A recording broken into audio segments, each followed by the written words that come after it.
Hello and welcome. Welcome to another episode of I Watched This as an Adult Movie Reviews. I'm your host, Mikkel Ford. Thank you for showing up to, I don't know how many episodes I'm in podcast form. I know this is episode 2 on YouTube.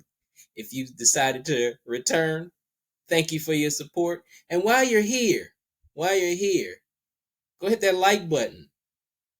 Go hit that subscribe button. Comment on what you think of the review, what you think of the podcast. Let me know. Your feedback's important over here. Uh, I think I have a notification button. If I do have a notification button, hit that notification button so you know when the show is on. Um, Go follow the podcast on Spotify for podcasters. Go follow it over there. I'm in a transition. I'm really in a transition period over there when it comes to audio. Um, So like I'm working out some deals over there. So um trying to get the audio back in check, trying to get something going on over there. Working out some things. Let's just say I'm working out some things over there. Um that's pretty much it for all the technical stuff that I got going on right now. Oh, social media. I ain't talking about my social media last time. If you're new on YouTube, um follow me on Twitter at WatchedPod. Follow me on Instagram at I Watched This as an Adult. Follow me on Facebook at Mikkel Ford, MICKELLFORD. Go follow me over there. You get a lot of info of what's going on with the podcast over there. So that's pretty much it. That's pretty much all I got right there. Let's get into this movie, man. Let's get into The Great White Hype from 1996. Let's start with the technical. This movie was directed by Reggie Hudlin. You may know him as the director of House Party. He also directed another movie with Eddie Murphy called Boomerang. He directed a lot of stuff. He also, it's funny that I'm wearing this Black Panther T-shirt. Also, if you're looking at me on video, it's funny that I'm wearing this Black Panther T-shirt because he also wrote on Black Panther. He is the creator of Shuri, by the way. He created Shuri. Um, so yeah, Reggie Hudlin very accomplished in this industry. Uh, the movie was written by Tony Hendra and Ron Shelton. I think Ron Shelton. I think he did White Men Can't Jump. If I remember, I know there's a new White Men Can't Jump. I'm not even gonna waste my eyes on that. Really, like I'm not even gonna waste my eyes on that. The original White Men Can't Jump is such a fucking classic. I am not gonna be a blasphemer and watch that goddamn movie. I refuse to. Um, the box office for this movie was $8 million. It didn't really perform well. I'm gonna get more in depth on that, on why it didn't perform well, much later in the podcast. So stay tuned. I have a whole diatribe. I have a whole theory about why this movie didn't perform the way it should have performed. But let's get into how I saw this movie as a kid. Like, this is another one of those movies that I saw on a random Sunday. Like random Sunday movies, like are just becoming a theme on this show. Like I should just make a segment called Random Sunday Movies because, like, I just bring up like a lot of random movies that I've seen on a Sunday afternoon. Because Sunday afternoons are boring. There's really not much to do. I'm doing a podcast. That's how boring Sunday afternoons are. So I'm doing a podcast on a Sunday afternoon. So that's how boring they are. But I remember seeing this movie on a random Sunday. I remember this movie, like I said, I remember this movie not being promoted very well because I do remember seeing the commercials for it on television, and it came to cable very quickly. Like it was like that. I want to say I saw this like a year later on cable, uh, because like back in the day, it took some time for movies to go to television. It took some time for movies to go to cable. This movie was very fast going to cable. I think I saw this movie on like FX. I think that's the first time I seen this movie was on FX, and then I saw like the like unrated version. I think it was like on HBO or something. Because like the first time I saw it, it was like it was very heavily edited, and then I saw it again, and I was like, oh, this has got a lot of cursing in it. Okay, um, like I saw this movie when I was like 12. I want to say I saw this movie when I was like 12 years old. So like I was like kind of transitioning out of watching like mostly kids movies, and I wanted to watch more adult stuff. That was like that made me think, and I wanted to watch more adult stuff that didn't involve my parents because my parents, a lot of these movies that I've reviewed on this podcast is stuff that I've seen with my parents. Like my parents let me watch a lot of adult stuff at home. They didn't take me to the theater to see that stuff. When they took me to the theater, they took me to see a lot of kids movies.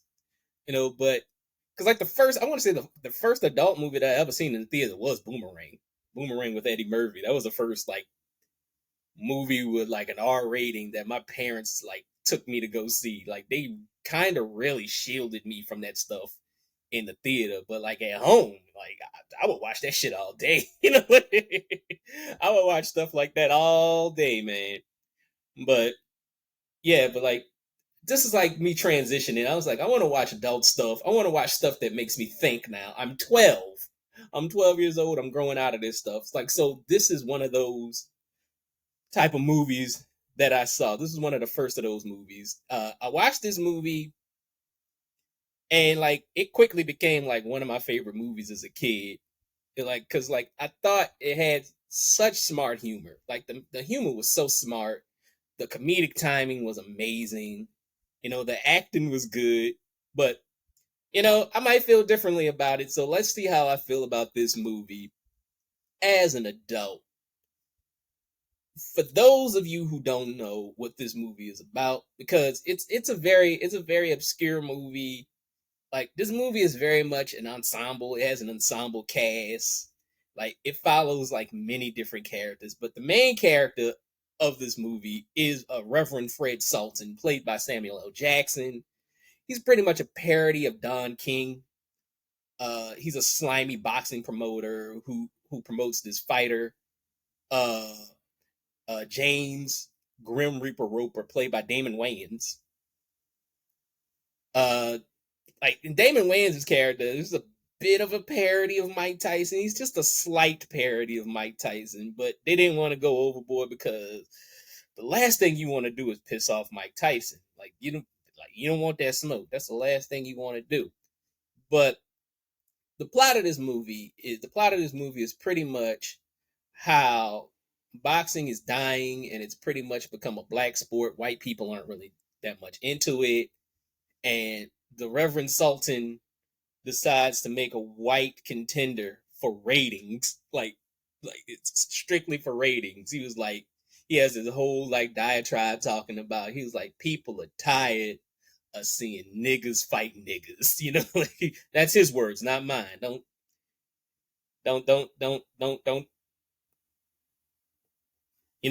Like, I'm watching you, YouTube. I'm watching you. All right. Okay. Like those are his words, not mine. Um, but yeah, he's just that was like his big diatribe talking about that. So like he was just like, we got to find a white contender for James Roper for him to fight. Uh, but also like there's a lot of other things going on in the background. You got Jeff Goldblum in this movie. Jeff Goldblum's doing like a whole expose on Sultan. Roper also has this other boxer that wants a shot at him named Shabazz, who's played by Michael Jace. Which saying that name now is like saying Chris Benoit's name. If you know Chris Benoit, I'm pretty sure you know Chris Benoit. Chris Benoit made a name for himself. He's infamous. But Michael Jace is the same way. If you don't know what he did, look it up. It's pretty gruesome. Um, but Jamie Foxx plays his manager also. Jamie Foxx is hilarious in this movie, man. He's hilarious. Like, if anyone is a standout in this movie, it's him. It's him. Like, he's funny. He's funny because his character is so stupid. His character is really dumb. And the Sultan keeps giving him the runaround. Like it's like something out of a Looney Tunes cartoon. And like I feel like a lot of this movie was inspired by Looney Tunes and Mel Brooks. The humor is very much in the vein of Blazing Saddles, Spaceballs, a lot of Bugs Bunny cartoons. Even like they even throw like a little bit of Christopher Guest humor in there a little bit, like a little bit of like Spinal Tap, a little bit of Waiting for Guffman. I don't think Best in Show was out at this time, but you can kind of see a little bit of Best in Show in this movie as well. So like there's a lot of influences that this movie pulled from, a lot of like spoof documentary, a lot of spoof movie, Airplane, Naked Gun, a lot of these types of movies. It's not really like Airplane and Naked Gun. Like I said, mostly like a Blazing Saddles or a Spaceballs. A lot of Mel Brooks, Christopher Guest stuff in this movie. A lot of mockumentary shit in this movie. But anyway, we meet Roper's white opponent, Terry Conklin, who is played by Peter Berg, who he's really dumb. Speaking of dumb, speaking of dumb characters, he's really dumb. That's his character trait. He's dumb, but like he's the only person that could beat Roper because he beat Roper when he was an amateur. That was the thing. Like he knocked him out when he was an amateur. And like he's like the only person who could beat Roper. So like they pick him. Side note, I want to talk about. This has nothing to do with the movie at all, by the way. Why wasn't Peter Berg cast as Gambit in one of those shitty X-Men movies? like, was it? Because I looked at him. I just looked at him, and I was like, you know what? He looks like Gambit from the X-Men. You're like, he should have played Gambit. I was like, couldn't have made the movies any worse. Like when they did find their Gambit, it was that kid. What's that guy's name? I say kid, but what's that guy's name? Taylor Kitsch. That guy they were trying to make a superstar, and then they just like fucking gave up on him. Taylor Kitsch. They had Taylor Kitsch be Gambit, and Gambit's not even in the universe all that much. But I really want them to do Gambit like really well. Like I really want them to focus on Gambit, but we shall see what Kevin Feige does with Gambit. But like that was just a side note. I'm diverting, but like I was like Peter Berg looks like Gambit to me, and I was like, why didn't they make him Gambit? He would have been a dope Gambit, I think. I don't even know if he would have been a dope Gambit. I just think he looks like him. And like I said, couldn't have made those movies any worse. Sally Richardson is in this movie as well, which I don't remember her having this much screen time. Like I'm not mad at it because she fine as hell, but like she in this movie a lot. Sally Richardson. If anybody doesn't know who Sally Richardson is, you may know her voice. When you hear her voice, you immediately know. Like a lot of '90s kids, even like a lot of like nerds, like a lot of geeks will know her voice because her voice is very distinct. Sally Richardson is the voice of Eliza Mazda on Gargoyles. That's who she is. Sally Richardson. She looks just like the character. I remember I had this Gargoyles videotape. And like they had like they had like behind the scenes footage of like the actors. Like they had Keith David. That's when I found out Goliath was black. And I was like, oh shit. I was like, Goliath's black? That's awesome. But and then also Eliza Mazda is black. Sally Richardson is a black woman. Beautiful woman. Like drop dead gorgeous woman is Sally Richardson. She looks just like the character of Eliza Mazda. Like it looks like they looked at Sally Richardson. It looks like they looked at Sally Richardson and they just like drew Eliza Mazda to look like her. Cause like she's an exact spitting image of the Eliza Mazda character. If you look at Eliza Mazda from Gargoyles, just look at that in live action. That's Sally Richardson. If you've never seen Sally Richardson, if you just know her voice and you're a Gargoyles fan and all that stuff, but like that's her claim to fame. She's done other movies. You know, she's been in a lot of black movies. She was in this movie called Posse. She was in Low Down Dirty Shame. She plays kind of like the villainess in Low Down Dirty Shame, which is another Wayans Brothers movie. She did a lot of business with the Wayans brothers, you know. But yeah, she was in this movie a lot. I didn't even notice that she was in this movie a lot. But like I said, I'm not complaining. Beautiful woman, fine as hell. Goddamn, her. I know she's married to this other actor. He was like a child actor. I think he played. He used to be on the Cosby Show. Was he on the Cosby Show? I think he was on the Cosby Show. I think he played like Vanessa's boyfriend on the Cosby Show. But yeah, that's her husband now, and like that dude is a lucky man. That's all I got to say. Very lucky man is that man, because Sally Richardson is a bombshell. She's drop dead gorgeous. But anyway, moving on. Like I said, Jeff Goldblum is in this movie, but we really don't get into his story until about like 40 minutes, 45 minutes in. Like that's when we start really getting into Jeff Goldblum, because like his character takes a major turn. Like his character, because like talk about character arc, a character that starts off one way and then goes another way. That's Jeff Goldblum's character in this movie. I also love how this movie has a social commentary. Like it has social commentary on many things. It's a social commentary on boxing and how shady that business is. It's a social commentary on race and manhood, and that's my favorite social commentary because they focus on that a lot in this movie. The focus of race and manhood is very much a theme in this movie, because like they portray Terry Conklin as like this innocent all American sex symbol, and like all the girls love him and all this stuff. And they portray James Roper and Shabazz. They portray Shabazz as this as well. They portray both of those guys as like these scary, arrogant killing machine, like these like killing savages. You know, like that. It's very much a social commentary on how society sees white men versus how they see black men. Like even to this day, like you look at the arc of Jonathan Majors, like he went from the first black mainstream sex symbol to scary Negro in like a matter of months. Like nobody wants to touch this man. This man was like sexiest man alive.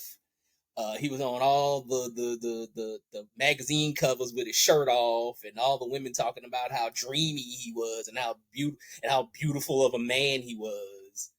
And I was rooting for him because like it was a black man. Like black men don't really get to be sex symbols like that mainstream. Like we get to be sex symbols to just black women, which I have no problem with, you know. But it was like when it comes to mainstream, you know, like black men aren't really seen as sex symbols. Like I guess you can't even say that Will Smith is a sex symbol. They just see him as a nice guy. They see Denzel Washington as a great actor. You know, like he's never really been a global sex symbol. A lot of black women love Denzel. But like, cause like we have our sex symbols in the black community. You know, like Morris Chestnut and Shamar Moore and like all those guys. You know, Michael B. Jordan. You know, like in the community, those guys are sex symbols. But like Jonathan Majors was crossing over. Jonathan Majors was becoming a huge sex symbol, like all around. Like I said, dude was sexiest man alive and all of this stuff. And then he turned into a woman beating savage overnight. You know, like, allegedly. I don't know if this stuff is true. He's still on trial. We don't know if he did anything. So like, I'm giving him the benefit of the doubt. I don't know what's going on with that. Just giving him the benefit of the doubt on that. But like, I'm just saying, like, it's something that society won't shake. Like, as soon as they hear something about us, it's like we the scary boogeyman. You know, like we the scary boogeyman, and we ain't cool no more. That's what it is. If you noticed, like, I haven't really talked about Damon Wayans. This is supposed to be for Wayans month, but I haven't talked about the Wayans brother that's in this movie. Like, I haven't talked about Damon Wayans too much. He plays like I said, he plays James Roper, the black boxer. Uh, it's because like he's really not in this movie very much. Like, Sally Richardson is in this movie more than Damon Wayans, I want to say. Uh, John Lovitz is in this movie more than Damon Wayans, and he ain't in this movie a lot. John Lovitz is also in this movie. Also, you got John Lovitz, you got Corbin Burnson, you got Cheech Marin. Cheech Marin is in this movie also. They play like a bunch of like side characters in this movie. Rock's brother is in this movie, not The Rock. If you ever remember that show Rock on Fox way back in the day in the '90s, like he that guy. I think he's on I see that guy in a lot of stuff now. I think he's on is he on CSI or NCIS, and like he on one of them, like he on one of them CBS cop shows now. He's a black guy. Uh like I can't really I don't know his name. I don't think anybody else knows his name. He's just that black guy that shows up in everything, you know. But he's in this also. He's got a couple of funny lines. Um, yeah, man. Like I said, ensemble cast. But like I said, like Damon Wayans ain't in this movie very much. Like, he's not in this movie very much. Like, and the performance he gives is very subtle. Like, he's very subtle. He's still funny, but it's like very dry humor. It's just like, because like one of my favorite lines in the movie is like he says, "I could beat Conklin and my dick at the same time." It's like, I don't know what it was about that line that was always funny to me, but it's funny. It's and like he's just and like the whole running gag is that he gained weight. That's the whole running gag. It's like, oh, he's fat now. And like, do you think he could beat Conklin because he's so fucking fat? You know, like that's like the big running joke with him. But yeah, like I said, very, very, very good. He still gives a very good performance in this movie. And like, this movie is kind of like a transitioning movie for a lot of actors. It's a transitioning movie for Damon Wayans. Sam Jackson is just coming off of the success of Pulp Fiction. This is like a year or two later after Pulp Fiction. Like, that movie catapulted him into superstar status. So like, this is pretty much like a pit stop for him. Like, he gives a great performance here as well, man. Like, he does not phone it in. Like, Samuel L. Jackson does not phone it in. I've never known Samuel L. Jackson to phone in a performance, period. Everything I've ever seen him in, he's been the best part of it. You know, I could be like, man, this movie sucks, but he's good in it. You know, like he never phones it in. Like, and Samuel L. Jackson has the reputation of being in everything, but he doesn't phone it in. He didn't phone it in for Snakes on a Plane. You know, he didn't phone it in for that. That movie's a piece of garbage, and he didn't phone it in for that movie. So, like, yeah, he's always giving great performances. Um, there's really nothing like else to say about this movie, really. Like, it's definitely an underrated classic to me. You know, like, I really do think this movie is an underrated classic. Like, I feel like this movie doesn't get the respect it deserves. I don't hear a lot of people talk about Great White Hype. I'm probably one of the few people to ever talk about this movie. I'm probably one of the few people to ever talk about this movie. and it just doesn't get the respect it deserves. And I feel like people didn't know about this movie because of how it was marketed. Like this movie was not marketed well. I think it was because like even though like this movie has 50% black people in it, it's a 50% black cast. Most of the cast is black. And it has a lot of hip hop. It has a lot of hip hop and R&B in it. And I think they tried to market this as a black movie, but it's really not a black movie. It's really not a black movie because I don't think black people hooked onto it because of all the smart, irreverent humor that's in it. Like it's just like I said, it's very Mel Brooks, very Christopher Guest mockumentary. You got Jeff Goldblum in here. You got Peter Berg in here. You got John Lovitz in here. You got a lot of white actors in this movie. Corbin Burnson. And so like they're kind of like, I don't know. I don't know if this movie's for us. And then white people, they see Sam Jackson and then they see Damon Wayans and Jamie Foxx and and all these other AJ Johnson's in this movie. Like he's not in this movie very much. He played Izell on Friday. He's the crackhead in Friday. Like he's in this movie. There's a lot of like niche black actors in this movie. Like a lot of niche black actors in this movie that's been in a lot of black film. So that probably like threw white people off, and the hip hop and the R&B probably scared them off, and they're just like, "Oh, this is a black movie. This movie isn't for us." But like, I think if this movie came out today, it would do better because hip hop culture is mainstream now. Like white kids love hip hop. They love hip hop more than they love like fucking rock music. Now rock music is dead because like white kids don't listen to it anymore.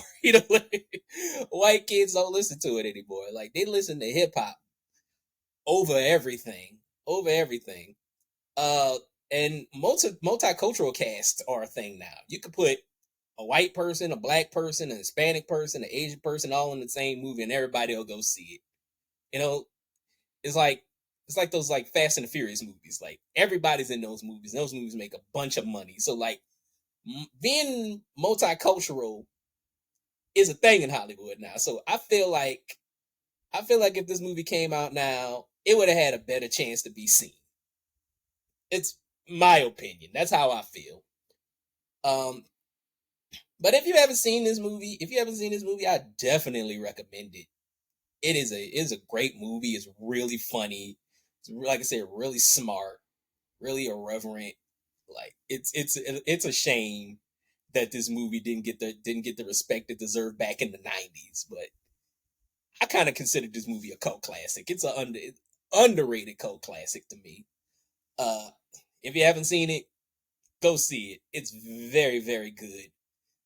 I give it a 4 out of 5. Join me next week when I will be reviewing 2001's Scary Movie 2. Until next time, peace.